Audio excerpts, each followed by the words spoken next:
Hey y'all, Jen Hernandez, Loan with Jen. What to do if your offer keeps getting rejected and you're in Texas. I'm gonna be talking about Texas, what's going on here. If you're in another state, these things are probably super similar, but we'll be right back.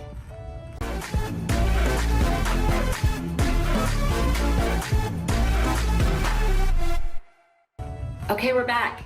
So, Texas, you're buying a home in Texas. Lots of our markets are just super crazy right now in 2021.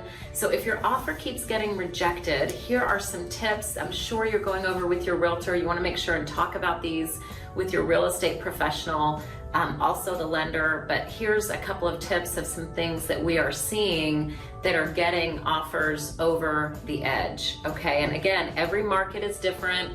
Houston is different than Austin, is different than San Antonio. So again, you got to make sure you talk to your local realtor that's helping you, okay? So number one that we're seeing, what to do if your offer keeps getting rejected. The very first thing you can do is you can up your earnest money. So earnest money is typically 1%. So if the house price is $250,000, generally earnest money is $2,500. Now again, you want to go over with your realtor what this means, but it means that if you default on the contract basically and don't move forward, you're going to lose your earnest money.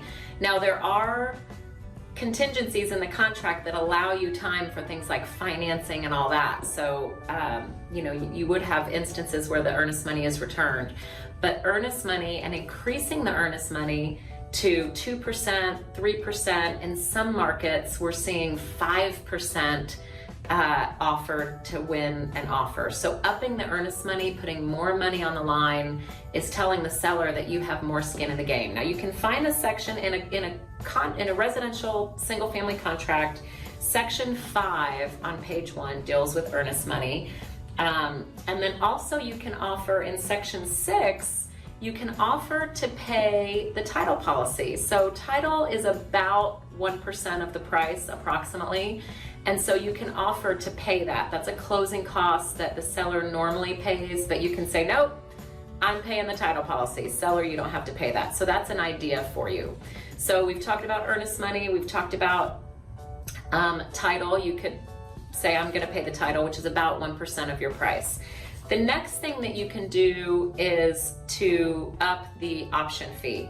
You can lower the number of days for your option, means that you can back out of the contract for any reason. We're talking about section 23 on the contract. It's page 8 of 10 on a residential 1 to 4 family contract, and it's section 23.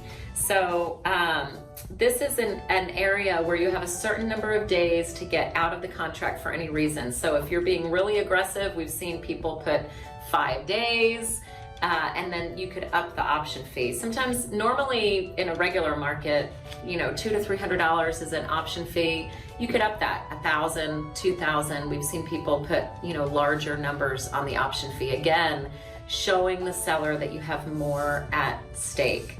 The next thing that you could do that we're starting to see in some markets, this is very prevalent in Austin. It hasn't seeped over into Houston yet, but this is waiving the financing contingency, meaning you might be getting a loan, but if you don't get the loan, you lose your earnest money. There's no number of days to get financing, nothing to be cured. Basically, you're saying, well, I'm taking a risk and I'm got everything on the line and I might lose my earnest money. So the seller is basically, it's almost like it's a cash contract. So talk to your realtor, talk to your local lender, make sure that you work with the lender that, to make sure that your pre-approval is super solid. I know that we do that for our clients, but waiving the financing contingency is one way to strengthen your offer. The last one is that there is an appraisal, a right to terminate due to appraisal form. That's a new addendum. As of last year, it's new. Talks about, there's 3 different options. It talks about if the house doesn't appraise, what happens, and to make your offer stronger, you would check the box that says that regardless of the appraisal, basically you're gonna pay the difference. So those things, whether it's 1 or 5 of the things that I just mentioned, are strengthening offers on homes in 2021. Again, talk to the realtor and the lender to find out what the best options for you are. Hope you got a lot of tactics from this video. If you're in Texas, call us. We'd love to advise you, and we'll talk to you soon.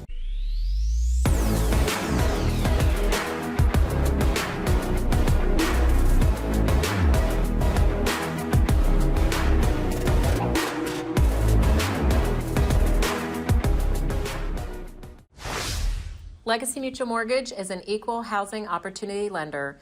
The opinions expressed here do not reflect those of Legacy Mutual Mortgage.